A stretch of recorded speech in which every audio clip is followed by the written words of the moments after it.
tere! Nii, siis on teema selline, et polaarveokajuht on nüüd maas. Et gripp on veel tugevam kui mingi turbokarastus külmal maal, et peab koju minema. Praegu on otsaesine natukene märg, vesi jookseb, toss on väljas ja asun siis, teate küll, kus Kaapel-Fääris. Homme tuleb, vahetab mind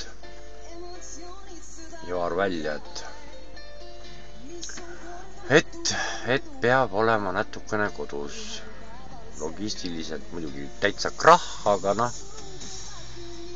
mis teha? Ei, et katsuge siis hoiduda sellest kammajast, et see on ikkagi, et need tarkurid, kes siin on rääkinud, et peske käsi ja ärge käppige kõiki asju ja ärge tatistage ja see piisknakkuse teema.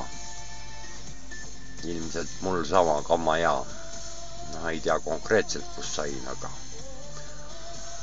aga nüüd on siis lebo kuni homme hommikuni ja siis koju, kotile, teki alla